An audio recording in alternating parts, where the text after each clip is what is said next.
My name is Susan. I'm an addict. And the speaker tonight is Adam. And, you know, Adam and I have been friends for about 24 hours now. But he doesn't know anyone else here. And I have the advantage of having listened to his CD, so I do know quite a bit about him. And, you know, in this search for speakers and all the CDs we got and that we received, and a lot of them were just amazingly good and had a great message. And there's like, I have this like criteria in my head of what I want to hear when I go to a convention. And I want to hear somebody who loves Narcotics Anonymous. And I want to hear somebody who has a clear message of recovery in NA that's, you know. And I want to hear somebody who has ability to laugh at themselves. And Adam has all those three things. And I'm really grateful that he agreed to come. He didn't submit a tape. I went searching and I found him on YouTube. You know, just thank you guys for being here. And Adam, you can come on up now.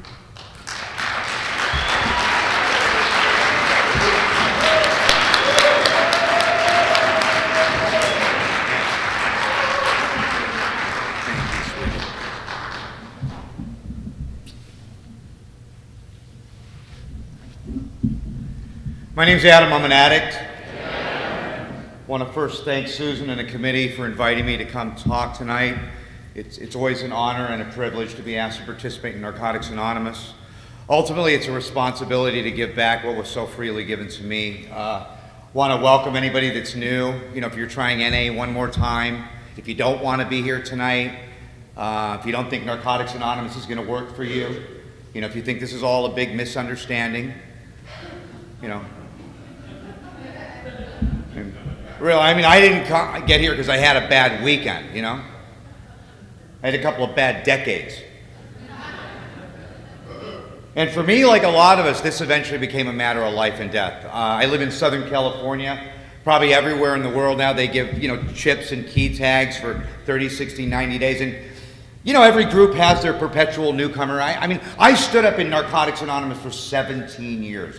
It was like purgatory. And I had so many chips and key tags I could have played poker with them. It was horrible.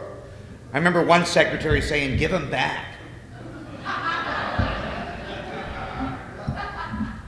You know, and I did that walk of shame over and over and over again. And, you know, looking back at that experience, I thank God for the unconditional love of the old-timers in NA, who said stuff to me like, "You know what, don't even bother taking chips. Just sit in the back.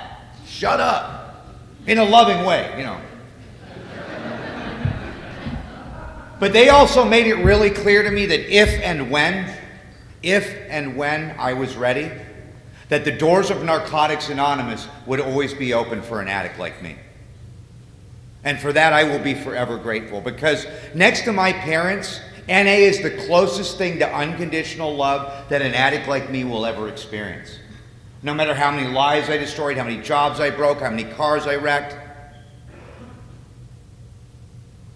you guys have continually had a door open for an addict like me, and I will be forever grateful. You know, what I would do as a newcomer, there was so much guilt and shame about being new. I would go into your head and look back at myself and think, what a loser. You know, the judgment that I had against myself was far worse than anything you guys could ever do to me. You know, I would go into my head and look back at myself and think, what a loser. And you know what? I mean, if you're new, you know, they told me, don't judge anybody in Narcotics Anonymous. You ever hear that? Don't judge anybody. And then what would they tell me 5 minutes later? Stick with the winners, right? You know, I was so confused as a newcomer about the contradictions that you hear in recovery. I remember sitting in my counselor's office, and he said to me, I was in detox, and he said, "Now, Adam, don't make any major changes in your first year." So I come to NA, get a sponsor. What's the first thing he tells me? You got to change everything. Sound familiar? Don't make any major decisions in your first year. Anybody seen The Third Step?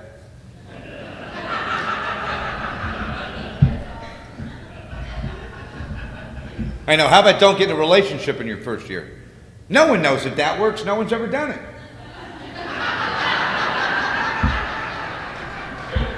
I always look for the people that aren't laughing. There's always a saint in the crowd, right?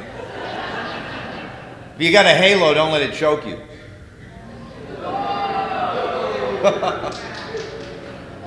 But the one I love is God doesn't give us more than we can handle.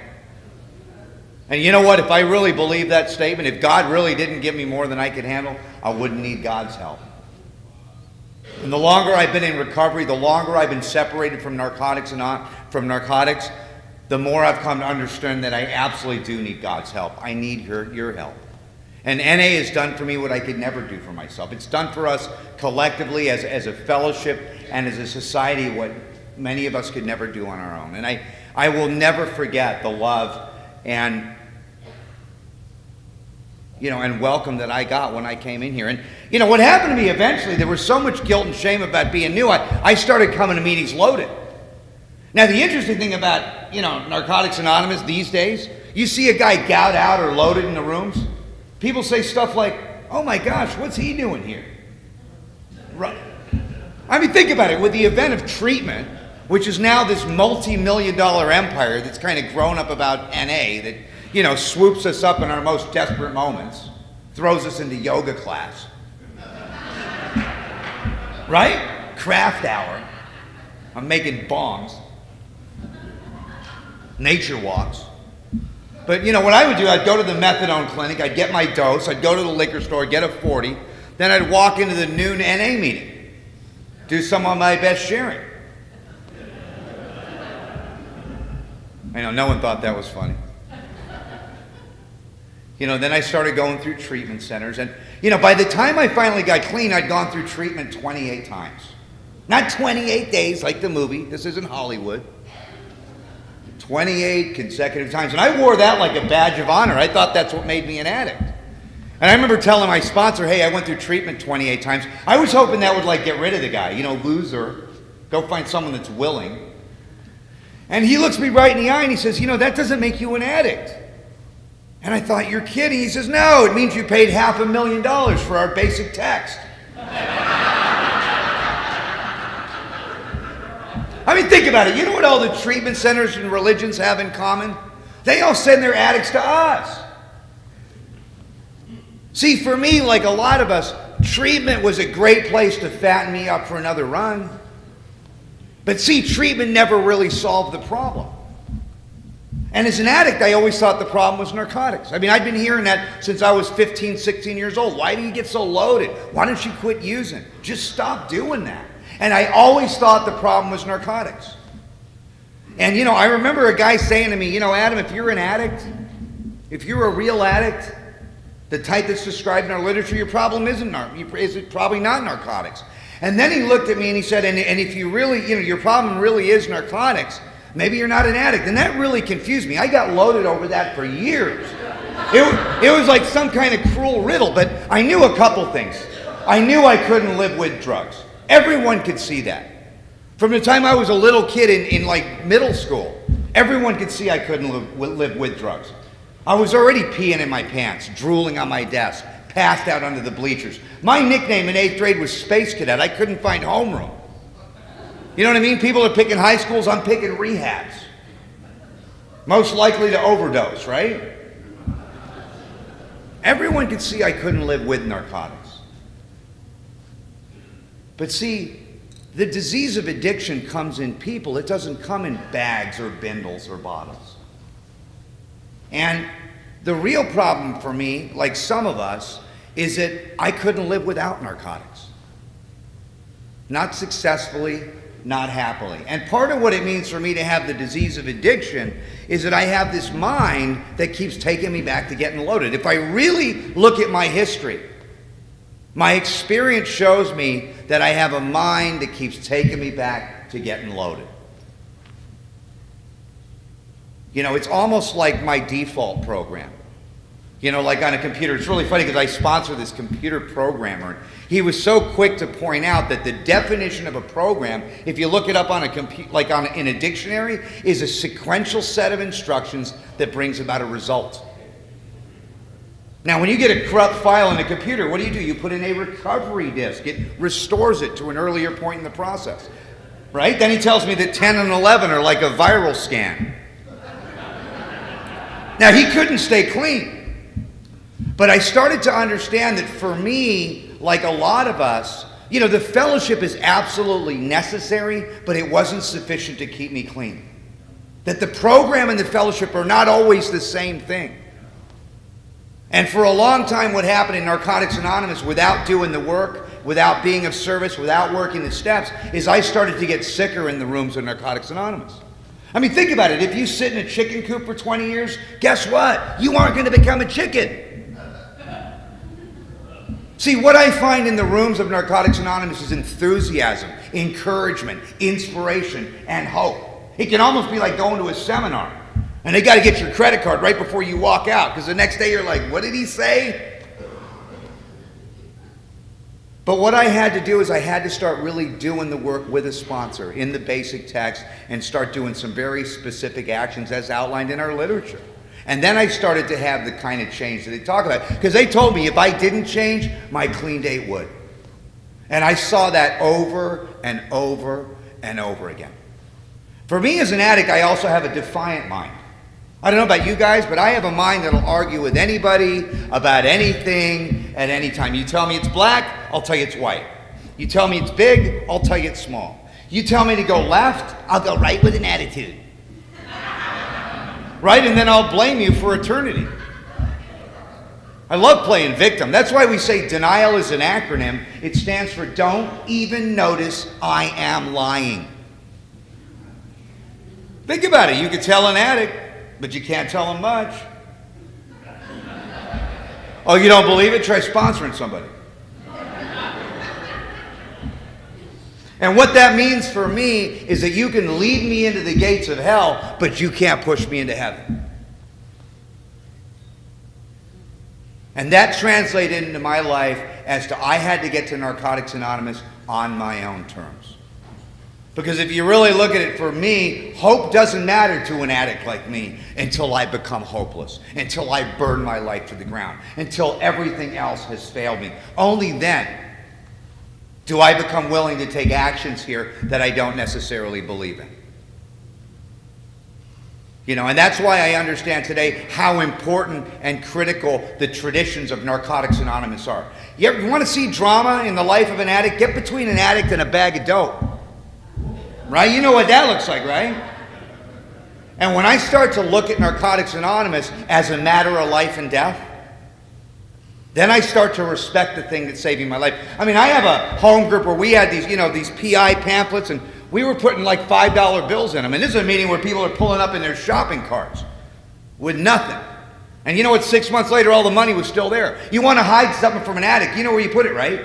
Stick it in the literature. They'll never find it. I'm sorry to say that, but there's only one thing we do in moderation. You know what it is, right? The steps. And it's critical that I understand how important these traditions are. The steps are how it works. If you haven't noticed, the traditions are why it works. And for many, many years, I wanted to change everything about Narcotics Anonymous. The way we run the meetings, the way the format. We were talking about it a couple minutes ago. But the longer I've been clean, the more I want to keep Narcotics Anonymous exactly the way it is. Because the traditions are the glue that keeps us together. One of us doesn't work the steps, one of us dies. We don't work the 12 traditions of Narcotics Anonymous, we all die. The steps stop me from committing suicide. If you haven't noticed, the traditions stop us from committing homicide. Oh, you don't believe it? Get involved in a committee. So for me, like a lot of us, when it becomes a matter of life and death, you think I'm not going to protect the thing that's saving my life? And that's why it becomes so important. Now, what happened to me is I got to one more treatment center. I was 120 pounds. I was dying of the disease of addiction. I had tracts from my wrist to my neck. I'd been on methadone maintenance for 10 years. And I looked like I just got out of a concentration camp. And I'm dying. I'm dying of addiction. And I'm in the detox circle with my fellow associates. You know, in my nightgown with my ass hanging out. You know how we look, right? And of course, I think I got it going on, right? Getting a little methadone every morning, and I'm judging the speaker. You know, come on, we're the only people that could be on the curb and look down at the world, right? I got 2 speeds, grandiose and comatose. Sound familiar? Strutting around detox like I got it going on, bragging about how I've been robbing Brinks trucks. You know, I do my 4-step, it was a bread truck, and it was empty.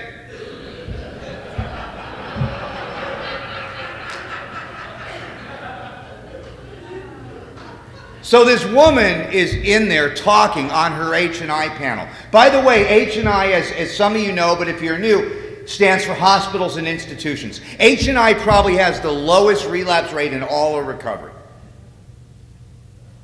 H&I brings meetings into prisons and detoxes and hospitals and treatment centers, anywhere where clients, patients, or inmates can't get to meetings. And this woman is doing her H&I talk, and of course I'm sitting there in the detox circle, and at the end of her talk, she looks us all up and down and she says, if I could give you all the gift of recovery, I wouldn't do it. And I looked at her and I looked at the guy next to me and I said, what a bitch. But then she said something that would later change my life. She said, the reason I wouldn't give you the gift of recovery is because I wouldn't rob you of the journey. If you're new, that journey to recovery, just like that journey to surrender that each and every addict has to walk, is personal. If you're new, we can't give you that. And it's a real mean thing to say. I shouldn't say this. I'll probably never get invited back, but this is what they told me. They said, if you're sitting in a meeting of Narcotics Anonymous and in your heart of hearts you really don't want to be here, don't worry about it. You won't be. It's our 3rd tradition. Do I really have an honest desire in my heart to stop using? Because under that willingness that we all talk about, that willingness that we say is a gift, for me, I had to have a desire. I had to have that desire. And, you know, that gift of desperation, that gift of surrender that she talks about, it's a great acronym for God, the gift of desperation. And for me as an addict, I understand that I could write all day long on step 1. Until I'd, you know, beaten down that liquor store door at 5:59 a.m. or, you know, been at the ATM machine with a butcher knife at 3 in the morning, or robbed the connection, or sold my old lady to the connection, or bought her back, or done all those disgusting, diabolical, despicable things that many of us do on that journey to surrender. You thinking about writing about step 1's going to help me? I had to have a relationship with narcotics and with failure. Because for me as an addict, I get to a place in my life where my head can't get enough and my body can't take any more. Remember what that's like? People are overdosing on my cottons. I'm calling the connection saying the dope ain't no good. See, because when my head can't get enough and my body can't take any more, God means something totally different. It means grow or die. And at that point, I understand what it means to use against my will. To make every promise and break it. Honey, I'm going to bring home that paycheck. Yes, Mom, I'm going to be there for you in the hospital. I'm going to pick up the kids. And you know what? Every single time, change that line in the sand. And compromise one more thing. Right? I don't need a refrigerator. I'll put the food out in the snow. Right? I don't need power. I'll steal it from the neighbors. You know, and slowly, everything in my life disappeared. It's almost like I got high for mind expansion and pain reduction. And you know what I got, right? Pain expansion and mind reduction.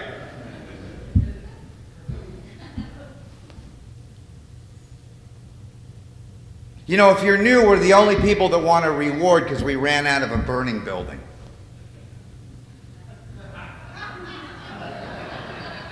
I mean, think about it. I mean, if you're feeling heroic because you gave up your big Saturday night to hang out with us, Narcotics Anonymous, this is the only place on earth where they'll actually applaud because you came in to save your own life.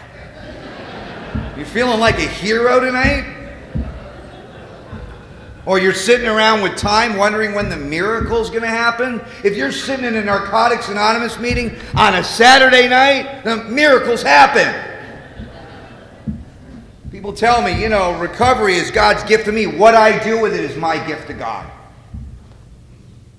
There's 3 prayers in this life. One is, God help me. Remember everyone saying it? Isn't it amazing how when you're overdosing or getting jump-started or driving that porcelain toilet, how you know nothing but God? At that point, that foxhole prayer, God, please help me. You know what the second prayer is? God, give me. It's the greatest distraction on earth. But you know the prayer I never said? God, use me. And I end up in Memphis, Tennessee on Thanksgiving weekend. And glad to be here. And we talk about gratitude. I was told right from the get-go, gratitude is not a feeling for people like us. Gratitude is an action. And for me, like a lot of us, I eventually became willing to take actions in Narcotics Anonymous that I didn't believe in, because everything else had failed me. And if you added up the 3 relationships in my life, my relationship with God, plus my relationship with myself, plus my relationship with others, and you were to put an equal sign under it, you know what it would equal? Detox. But I still had intolerance to spiritual principles. I was still not open-minded. And I was asked to take all the actions that we talk about, the basics that we do in Narcotics Anonymous, and do them as an experiment. Come to meetings regularly, work the steps, be of service. And my sponsor said, if it don't work after a year, go kill yourself. That's what you've been talking about doing your whole life. They didn't baby me. And you know what? When I became willing to take the actions in Narcotics Anonymous without reservation, I looked back at my life and I said, brother, how did you ever live like that? Because it brought about a change in my perception slowly over a period of time. And that's something that I couldn't learn just from sitting in the rooms for a couple days. Because I thought, all of a sudden I'm well because I'm not puking. Or I'm not going to the clinic anymore. And I thought that was enough, but it wasn't enough. Going through treatment 28 times, you start speaking a foreign language. The therapeutic community, there's a foreign language we speak in treatment. You guys know what it's called, right? It's called victimese. I don't understand how the drug bone connects to the jail bone. Right? It's kind of like I met her in rehab. I can't believe she got loaded. Oh, it ain't happened to you yet? I met her at the strip club. I can't believe she cheated. Hell. Right. I knew he was a crackhead. I can't believe he robbed my house, right?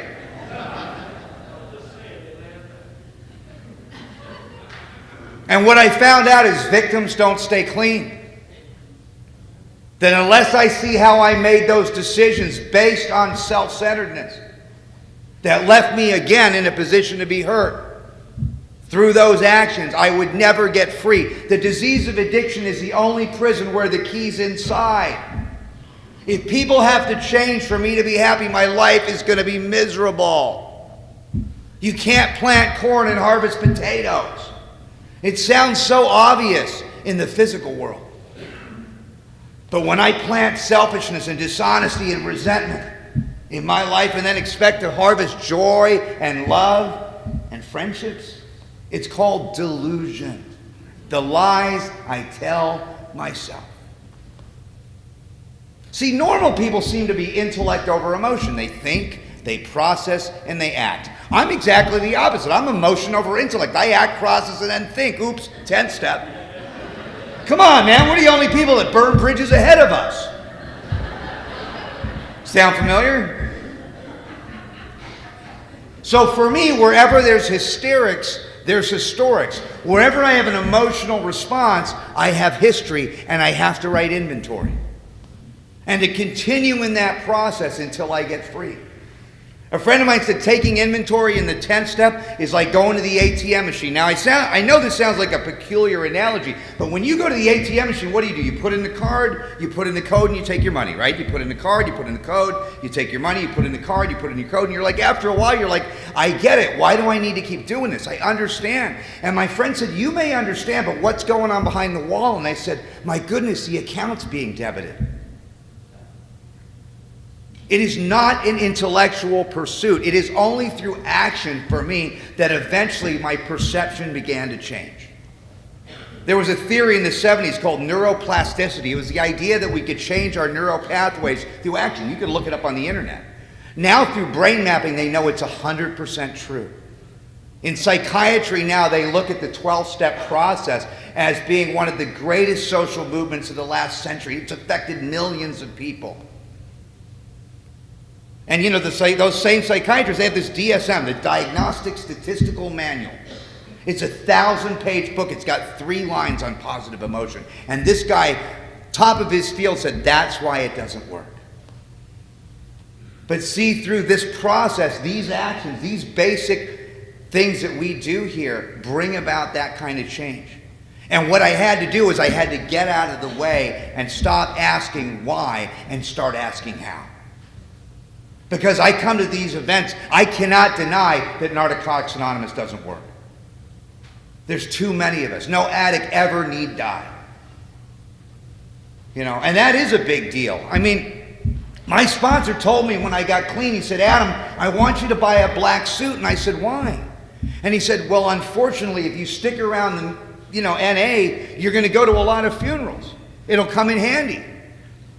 And then he said something really nice. He said, oh, and by the way, if you use again, at least we'll have something nice to bury you in. And I'm sorry, man. In this room right now, all of us know someone has died of the disease of addiction. Everybody I grew up with is dead or in prison. Every single one. I picked them out in junior high school, right? Jails, institutions, and death is kind of like hamburgers, fries, and a Coke. They go together, man.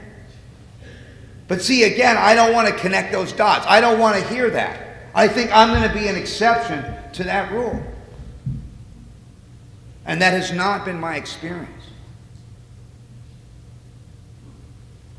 You know, I do a lot of H&I, right? I should. I'm an alumni from everywhere. And, you know, one of the panels I've had consistently is up at the VA. We have a really big Veterans Administration up in the part of the country that I live in. And, you know, we do these panels up there. We've been doing service up there for a lot of years. You get into a room, you know, we get these real big meetings full of soldiers. And they ask us to pick a topic. So I pick surrender. Room gets dead quiet. Especially Marines. But see, if you're new, if you ever watch a soldier surrender, like on CNN, the illustration's perfect. You'll see the soldier take the rifle, very slowly lay it on the ground, sit down on the side of the road, wait for someone to tell him what to do, right? I mean, when you got 40 AK-47s pointed at your head, you don't throw down the gun with an attitude. Right? Kind of like the newcomers put their court cards in the basket. No offense. You know, you're not sitting on the side of the road looking back at the gun, because if you do, someone's going to shoot you. And for me as an addict, am I looking back at narcotics? Because for me, it's like I'm in the high school gym 20 years later. The band's gone, the girls are gone, the lights are out. And I'm sitting in that dark room all by myself saying, where's the party? There's no disco ball in the dope house. But you hear people, I hear newcomers, oh, I wanted to party. It ain't a party for me. See, that's the euphoric recall, the peculiar mental twist, the lurking reservation that precedes that first hit or pill or bag. And for me, life has its moments, and for those very moments, an addict like me will give my life to recapture and recreate the magic that I once found in narcotics. And unless I can find that freedom through this process, the promise is freedom. There's no way I'm going to stay here for the long haul. You take the bag away from me, you got to give me something better. And that's what I believe the product of the 12 steps and service and commitments and traditions is really all about. And I never really knew that until I got into service.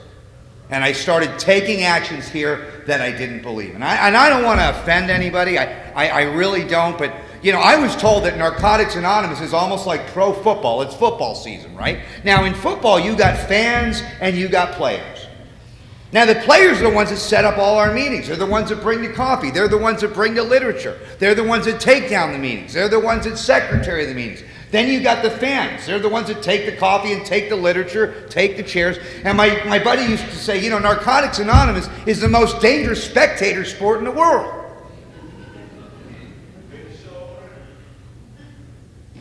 And somehow that has continued to be my experience. That I became willing again to set aside my old ideas. You know, for me, there was a big difference between the act of surrender that got me into the rooms over and over and over again, and the state of surrender that's keeping the old timers here. And see, it sounds like the same thing, but it's not. It's kind of like watching a swan glide across a pond in still water. It's so beautiful, so effortless. It's so graceful. But you know what that swan's doing under the water, right? He's paddling like hell. And see, those actions eventually brought about a change in my perception. I know for me, there's a direct relationship between willingness and surrender.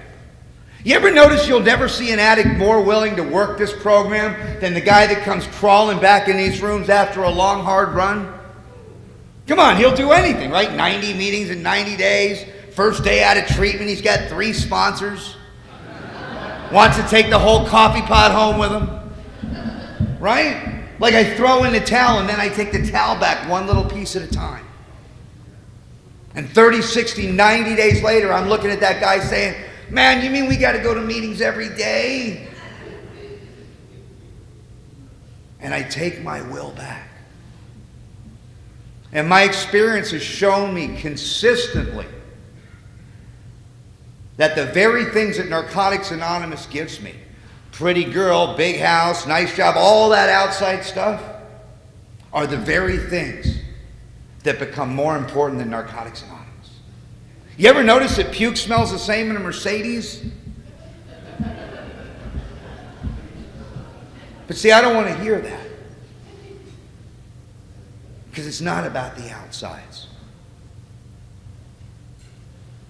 For me as an addict, fear won't keep me clean. I don't know about you guys, but for me, getting a 3rd strike, living on the street, being homeless, losing my big career, throwing away my education, losing my family, did scared straight work for you?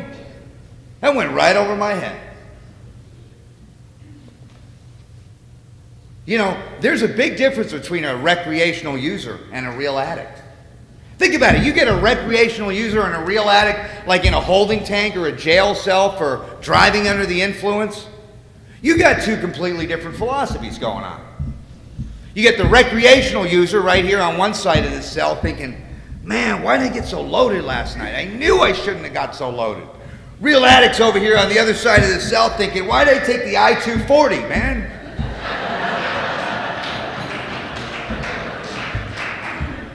Now, the court card people don't think that's funny. Right?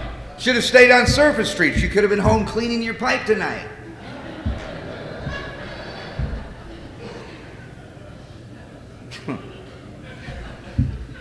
Recreational user's old lady says, if you don't get clean, I'm leaving you. Recreational user cleans up his act, doesn't get high in the house, gets a little Visine. Now, if my woman says, if you don't get clean, I'm leaving you, you know what I'm thinking, right? I'm thinking about single life. And that has been my experience. See, narcotics was the love of my life. If anything got in the way of the bag, it was out of my life. I mean, narcotics completed me. It had me from hello. It was the love of my life. You think I'm going to let go of the love of my life without a fight? I can't even let go of a bad relationship. Right? Everything I get let go of has claw marks all over it. And my experience with Narcotics Anonymous is the same. Just like I talked about with the traditions, how I will defend this program. Because if anything gets in the way of recovery, it's out of my life. A relationship, I don't care how much she loves me, how great she makes me look, how good it feels. I remember the first time I said that from one of these podiums, there she was in the back of the room. She's like, baby, you don't look like an addict.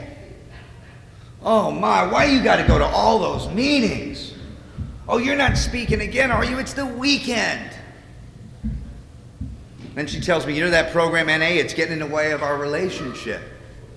So a couple months later, it's Thanksgiving. Around this time of year, it's the big night for me. It's meet the parents night. So I'm at the head of the table. Out comes the exotic wine. I'm all dressed up. She's like, honey, you can have one glass of wine. Oh, come on, baby. It's Thanksgiving. It's just wine. It's natural wine. Oh, yeah, 4 more rehabs. Hell, I stole her purse that night. Right? Went down to the hood and got a bag. You know what I'm saying? And she came to detox with a get well card. No, I got 4 cards from that one. Now, I love Nar-Anon family groups. I come from a long line of addicts. I got suicide and addiction on both sides of my family. You know, I told her, for her, a slip was 10 minutes of compassion. I tried to send her to Codependence Anonymous. She wouldn't go. You know why? She didn't have anyone to go with.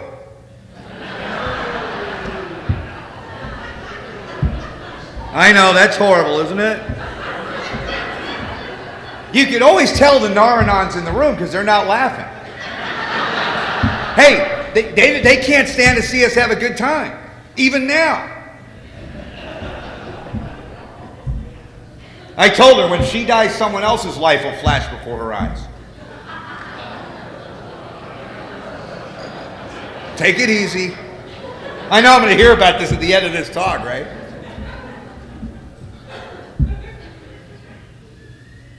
But it's critical that I understand that this is a family disease. It is critical that I understand why I try to control and what that powerlessness is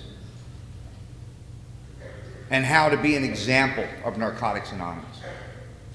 Because I didn't cause it, I can't control it, I can't cure it. I was told to mind my own business and have some business to mind. Because I will get sicker if I don't follow some basic spiritual principles. You know what a slip is? And, they were telling me that, you know how many Nar-Anons it takes to screw in a light bulb? None. The Nar-Anon detaches and lets it screw itself. I know, I should be redeemed for that. I have sponsees that pay more in taxes than I earn all year. They have these huge careers and these little tiny programs. I've never seen one of them stand the test of time here. What do I do for a living? I stay clean. Oh, what do I do for money? That's over there. I get those two things mixed up, I'm back in handcuffs. I get those two things mixed up, I'm back in an emergency room. Or I get a double header, I'm handcuffed to a gurney in an emergency room. Right, with a cop trying to get a rock out of my mouth. I swallowed it. And that has consistently been my experience. That what happens to me is that I start to build Narcotics Anonymous around my big life. And as my life gets bigger, you know what happens? Narcotics Anonymous becomes really inconvenient. How many people do we lose behind that idea? And what I've had to do in order to really stay here is I've had to build my life around Narcotics Anonymous. And by doing that, it has grown in places. I have problems in areas where I never had areas. And it's all because I became willing to take actions that I didn't believe in, and I became willing to do it consistently. The same things I did at 30 Days Clean. Going to meetings regularly, being of service, working the steps, reaching back in my community and helping others. You know why the grass is greener over there? It's because they're watering it. Part of the word spiritual is ritual. And a lot of these things that we do in recovery, these basic ideas, although they are ritualistic, eventually they bring about freedom. You know, I had to become like an NA geek around here. And I hated all you happy people. But not as much as I hated sending a dope man's kid to college. Not as much as I hated watching everyone in my life that loved me not be able to even look at me. I was talking about Thanksgiving. My mom was a chef. I mean, she'd have these parties with 40, 50 people, and she would actually pay me not to come. Here's $100, son, go get loaded. Stay out of here. Because I shamed her and embarrassed her. I drove her into the ground. Eventually she moved and didn't leave a forwarding address. And I'm an only child. And she used to tell her friends, like, I have another friend's mom who says the same thing. I wish he would hurry up and die. At least he'd be out of his misery. And that's where I left my family. And because of Narcotics Anonymous and people like you and rooms like this and this loving power that none of us really, some of us may understand it. All I understand is my relationship to it. I cannot define it. But this mystery that we call God has brought me to a place where I'm free. I don't know what that is, but I know that it seems to be related to the actions I take in Narcotics Anonymous. It's almost like God will steer, but God won't row. And when I understand that relationship in that third step, then I understand it's not as I define them. It's that relationship with this power. And all I can do is take my will in my life, guide me in my recovery, show me how to live. I am asking for guidance. And because of that, I've never looked back. I've never been freer. I've never been happier. And I wish that for you, if you're new, that you would just set aside your old ideas and follow us in this direction. You don't hear people come to NA and say, my life was great and I did the work and now it sucks. It's very rare. Usually you hear people come here that are broken like me. So broken that they're willing to take some action. And we get free. And that seems to be the legacy of this program for me. You know, self-knowledge won't fix me. I've had every relapse prevention class known to man. You know what I mean? And I'm back in class learning about my triggers, you know, in my nightgown with my ass hanging out. I'm like, counselor, waking up's a trigger for me. It's like, sir, will you please go back to your dorm, button up your nightgown? And I'm on Skid Row again, you know, with a clogged syringe, drooling on myself, behind a dumpster, reciting how it works out of the basic text. And the bum next to me is like, will you shut up, man? You're ruining my high. And I'm crying because I can't get back here. Because I got a bag full of dope and a head full of Narcotics Anonymous. And you know what? I'm separate, different, and alone one more time. And if you think that sounds painful, you know what could be worse than that? Being in this room tonight, being a real addict and not working the 12 steps. It could actually be worse. Coming to meetings late, leaving early, not having a sponsor, not working the steps, not doing the basics. You got no anesthetic. That's why, you know, we have all these milestones, right? 30, 60, 90 days. Sometimes I think we should have a moment of recognition for the person in their last 30 days. You can always spot them, just ask them how they're doing. I'm fine. I'm like, really? Why don't you tell your face that? You know, but we always hear about him later, right? Remember so-and-so used to sit up in the front row? He shot himself, overdosed, killed his old lady, back in the penitentiary. See, I know what it's like to be in a room full of happy people like this and make a decision to get loaded. It's over.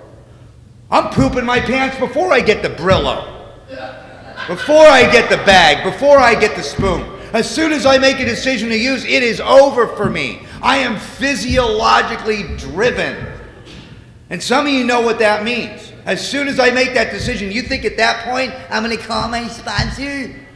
It's the last guy I'm going to call. And all of my life, I was one decision away from getting loaded. And today, between me and that decision, there's a whole world called Narcotics Anonymous. It's about, again, people like you, these spiritual principles, rooms like this, a loving higher power. It's like being on a merry-go-round. You can sit on the edge of that merry-go-round and all you got to do is let go. But if you get in the middle of this thing, it's that herd mentality. You are going to bounce off a lot of people before you get picked off. And for me, like a lot of us, again, I got to a place where I became willing to take actions here that I didn't believe in. These basic ideas. I remember telling my sponsor I had a degree when I came to Narcotics Anonymous. You know what he said to me? He said, Adam, thermometers have degrees. You know where they stick those?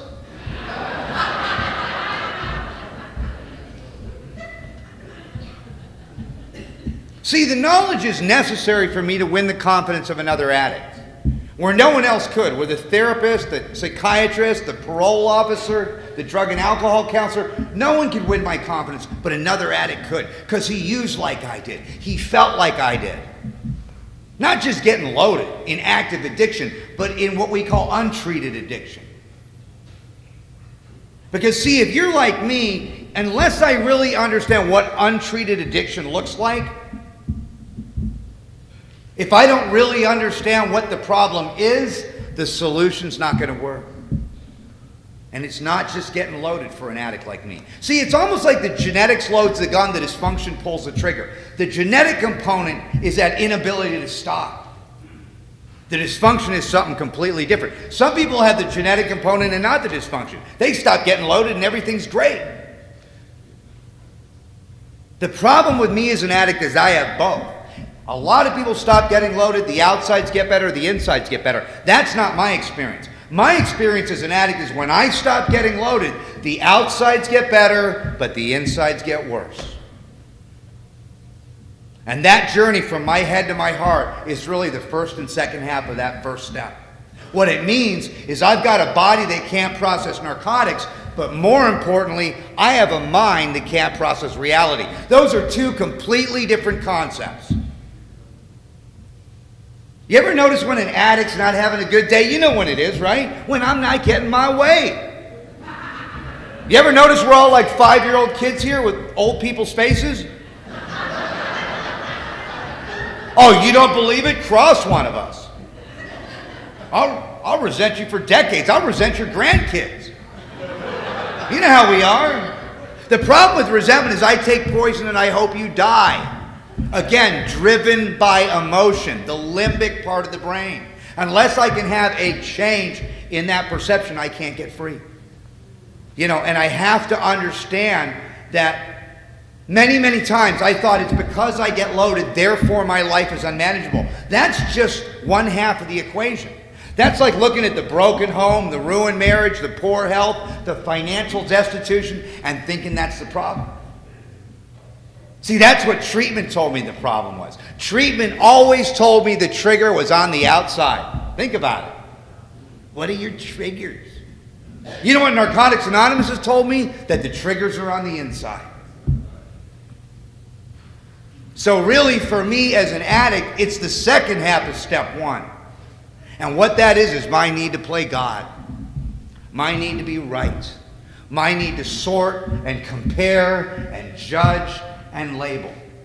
It is my severe overreaction to 5 things: abandonment, rejection, betrayal, disrespect, and authority.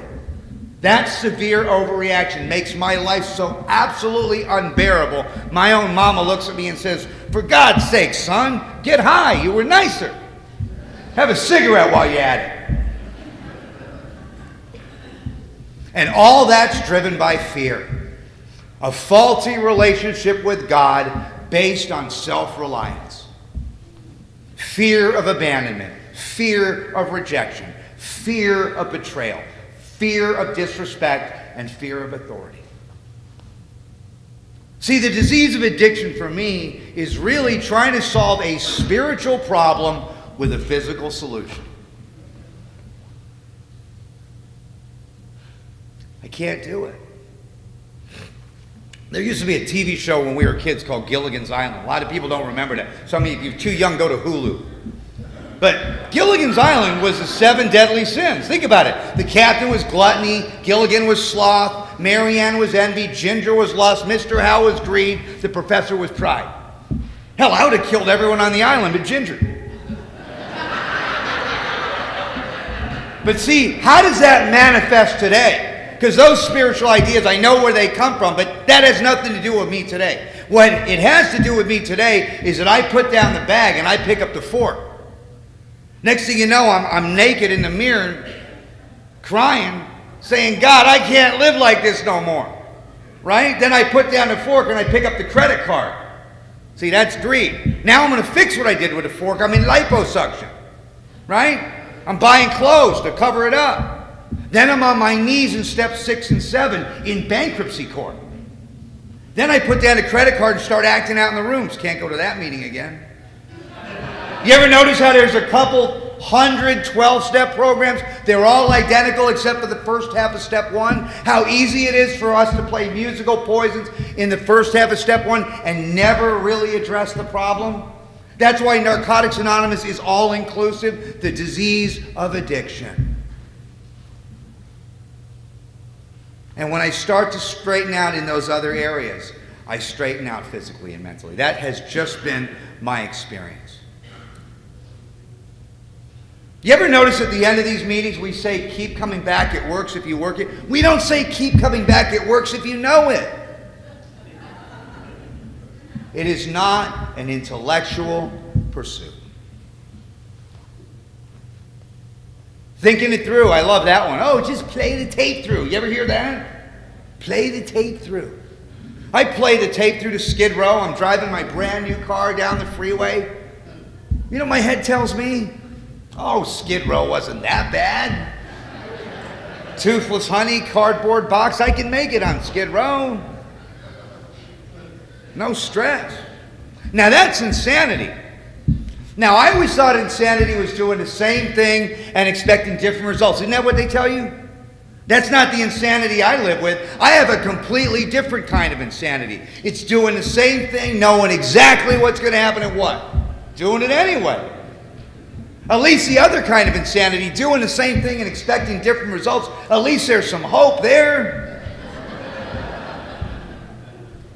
But see, that points back to what it really means to be powerless.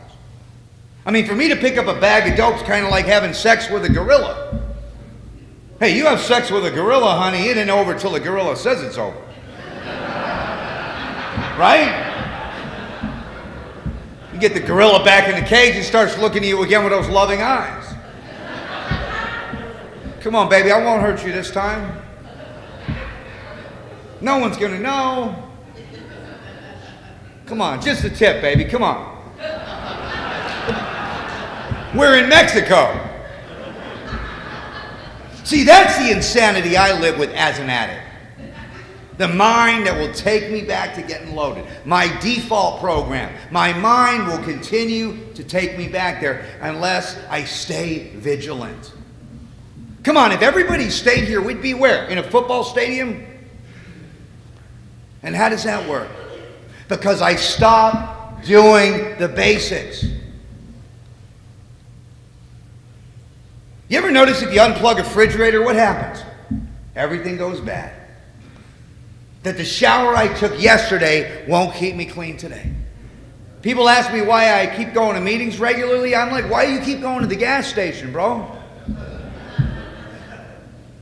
Because I need to maintain a perspective. I could never pay Narcotics Anonymous back for the joy and the freedom that an addict like me has had because I've consistently stayed willing. And it's because I got burned so many times. It's because I failed in every imaginable way. Like a lot of us, I had to lose in every imaginable way. They say the difference between wisdom and genius, wisdom is learning from other people's mistakes. Genius is learning from your own or something like that. I could never learn from other people's mistakes. I was lucky to learn from my own. But over a long period of time, I got lucky enough to stay here. And that really has been the thing that saved me. And You know, remember one of the things my sponsor said to me, he said, Adam, what do you want from Narcotics Anonymous? You keep coming through these rooms over and over and over again. I remember saying to him, I want a yacht and a Learjet. And I remember he looked at me and he said, if you work steps 4 through 9 and you consistently live in 10, 11, and 12, what you'll get, because I'm a taker, I want to get something, right? He said, what you'll get is a quiet mind and a loving heart. I remember looking at him and thinking, what do I want that for? But I know today what the opposite of a quiet mind is. For me, the opposite of a quiet mind is a mind that won't shut up.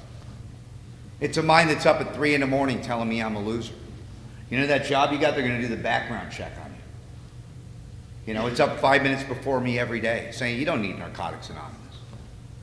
And the opposite of a loving heart is a vindictive heart. It's a prejudiced heart. It's a resentful heart. And all of my life I was crucified between two thieves, yesterday and tomorrow.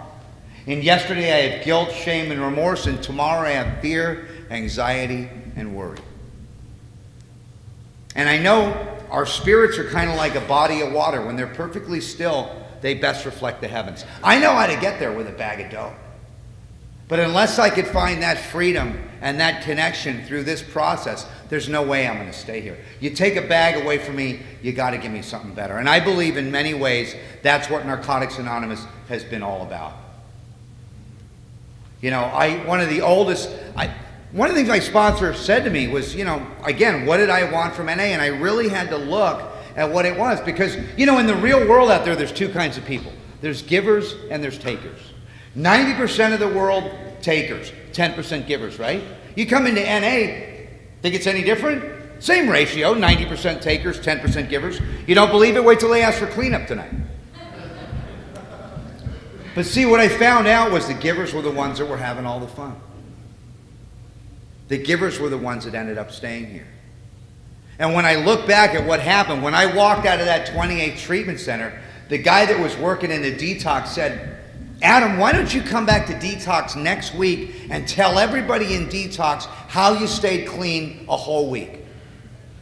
And for the next 7.5 years, I sat in 3 hours of bumper-to-bumper traffic every Thursday to tell those guys in detox how I stayed clean a whole week. And you know what happened? I got tricked into service. And that was the missing link for me. That when I started to do service, someone asked me to work with them, to take them through the steps. And all of a sudden I had to call my sponsor and get into the work. And it was just that simple, that by doing that, I started to get free.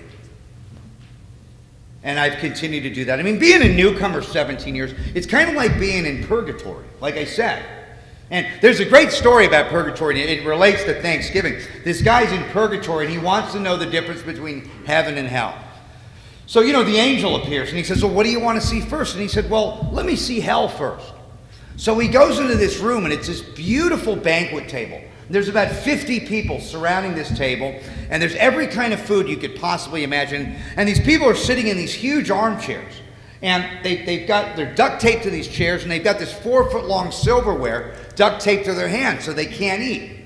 And they're like sitting in front of this huge banquet table, and you can see it. They're starving, and they're in agony, and they're looking at all this food. They've got this 4-foot-long silverware duct taped to their hands. And he says, wow, that's awful, and it's eternity. So he says, let me see heaven. And he goes into the next room, and it's exactly the same banquet table. And the same 40 people sitting around in these big armchairs, and they've got this 4-foot-long, you know, silverware strapped to their hands. And he's looking at them, and it looks the same, but all of a sudden he notices that they're happy and they're nourished. And then one of them moves, and he realizes that the only difference between heaven and hell is that in heaven they're feeding each other. And that simple idea, for me, has been the key to freedom. It really has. That when I was asked to come back to that detox and tell everyone how I stayed clean a whole week, my whole life began to change. You know, someone said the real problem here isn't narcotics, the real problem is a conscious separation from God. You know, and I know I didn't want to pray. You know why? I didn't want God to find out where I was. because I had all these old ideas about God. I had come in here with all of these ideas about a condemning God, about a Santa Claus God. I mean, you know, you get in a closet and pray for a hot dog, you know what'll happen, right? You'll die. I tell my sponsees, don't pray for women. God's not a pimp. And I don't mean to be blasphemous, but see, I had this idea for many, many years that there was a Santa Claus God, that if I was good, I was going to get a reward. And that conditional relationship that I had believed in over a long period of time had really separated me from any possibility of believing in a power in my life. If someone did to me what I did to myself, I would have killed them. You guys maybe identify with that. If someone did to me what I did to others, I would have killed them. And then I came in these rooms and you wanted me to pray to God. I thought God had been watching. I was bankrupt in those 3 simple relationships. If you really look at the 12 steps really remedy those 3 relationships. Steps 1 through 3, recreate and develop a relationship with God. 4 through 7, recreate and develop a relationship with self. 8 and 9, recreate and develop a relationship with others. 10 maintains my relationship with self. 11 maintains my relationship with God. And 12 through service maintains, develops, and grows my relationship with others. There was a great spiritual teacher. He was asked, what's the most important thing of all your teachings? What did he say? Love God with all thy heart, love thy neighbor as thyself. And if God scares you out of these rooms and you're a real addict, don't worry about it. Dope man will scare you back in. We talk about principles. There's a principle in my life, and it's just this simple. I would rather live this life pretending there's a God and finding out there isn't, than live this life pretending there's no God and finding out there is. That's all it took for me to come to believe that Narcotics Anonymous worked for you. Because the people I got loaded with, every time they see me now, the first thing they say to me is, bro, when did you get out? Because I'm healthy. They're used to seeing me 120 pounds, pissing on myself, all dirty. And the only time I ever look like this is when I'm released from an institution. And you know what I tell them? I've been out for over 15 years because of Narcotics Anonymous. Because of this way of life. This roadmap to spiritual success. This, whatever you want to call it, that we do here. And that is a very simple idea. This idea of God, there's a poem in Notre Dame. It says, I sought my God I could not see. I sought my soul I could not free. I sought my brother, and I found all 3. And that's why we talk about the therapeutic value of one addict working with another. That principle, where 2 or more are gathered, there I am in the midst, it's the same idea. The only way to the Father is through the Son. The only way to God for me is through another addict. Intimacy is into me I see. It is by seeing the defect in you and sharing that together that some of us have got free. And I hope, if you're new, that you might be willing to just be as open-minded as we talk about here. Because that open-mindedness for me, like so many of us, has been the door to freedom. One of the oldest stories in NA is about this little 5-year-old kid. And the little kid's like, this dad wants to play with it. You know, the kid wants to play with his dad. And the dad's like an accountant. He's trying to figure out a way to occupy this little 5-year-old. So the dad gets this map of the world. You know, National Geographic, they have those great maps of the world. The dad gets this map of the world and he rips it up into like 50 pieces and he gives it to his son and he gives the little boy some tape and he says, you know, why don't you put this map of the world back together and when you're done we'll play. He's thinking the 5-year-old's going to take an hour, right? Little boy comes back in 2 minutes. He's got the whole map of the world taped back together. It's perfect. The dad says, my gosh, I'm like 50. I couldn't do it. How'd you do it, son? And the little boy says, you know, Dad, on the back of the map of the world, well, there was a picture of a man. I just put the man back together and the whole world fell into place. And for me, that seems to be the spiritual technology of Narcotics Anonymous. To rebuild the man or woman. 1 through 3 with God. 4 through 7 with self through inventory. 8 and 9 with others through amends. And then to maintain, develop, and grow in those 3 simple relationships.